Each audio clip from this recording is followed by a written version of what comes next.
বাংলাদেশ থেকে পাচার হওয়া অর্থ উদ্ধারে আন্তর্জাতিক সহযোগিতা চাইতে লন্ডন সফরে রয়েছেন অন্তর্বর্তী সরকারের প্রধান উপদেষ্টা ও নোবেলজয়ী অর্থনীতিবিদ অধ্যাপক মোহাম্মদ ইউনূস। তবে সফরের অংশ হিসেবে যুক্তরাজ্যের প্রধানমন্ত্রী কিয়ার স্টারমারের সঙ্গে সাক্ষাৎ করার অনুরোধ জানালেও এখনও তার কোনো সাড়া পাননি তিনি। অধ্যাপক ইউনূস বলেন, বাংলাদেশের বিগত সরকারের আমলে যে বিপুল অর্থ বিদেশে পাচার হয়েছে তার বড় একটি অংশ যুক্তরাজ্যে রয়েছে বলে প্রমাণ রয়েছে। এসব চুরি হওয়া অর্থ ফেরত আনার উদ্যোগে যুক্তরাজ্যের নৈতিক ও আইনি দায়িত্ব রয়েছে বলে মনে করেন তিনি। যুক্তরাজ্য ভিত্তিক সংবাদ মাধ্যম ফাইন্যান্সিয়াল টাইমসকে দিয়ে এক সাক্ষাৎকারে ইউনূস বলেন, এই টাকা জনগণের, আমরা শুধু সেটা ফেরত চাইছি।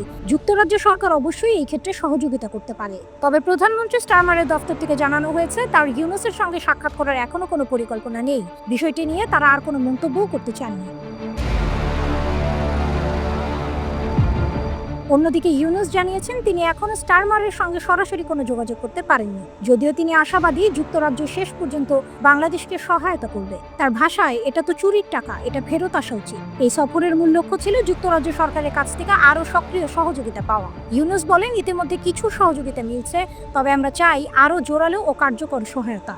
গত বছরের অগাস্টে দেশে ছাত্র ও জনতার অভ্যুত্থানে শেখ হাসিনা সরকারের পতনের পর অধ্যাপক ইউনূস অন্তর্বর্তী সরকারের নেতৃত্বে আসেন। এরপর থেকেই সাবেক সরকারের সময়কার দুর্নীতির অভিযোগ খতিয়ে দেখা হচ্ছে।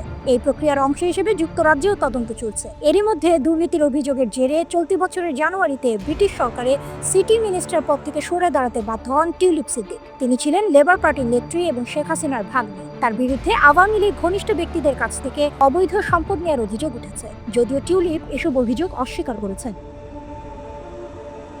সম্প্রতি তিনি অধ্যাপক ইউনূসের সঙ্গে সাক্ষাৎ চেয়ে চিঠি লিখেছেন। তার দাবি, দুর্নীতি দমন কমিশনের তথ্য ভুল ব্যাখ্যা করা হয়েছে, সে বিষয়ে তিনি ব্যাখ্যা দিতে চান। তবে অধ্যাপক ইউনূস স্পষ্ট করে জানিয়েছেন তিনি টিউলিপের সঙ্গে দেখা করবেন না। তার ভাষায়, এটা ব্যক্তিগত কিছু নয়, পুরো বিষয়টি আইনি প্রক্রিয়ার মধ্যে আছে, আমি সেখানে হস্তক্ষেপ করতে চাই না।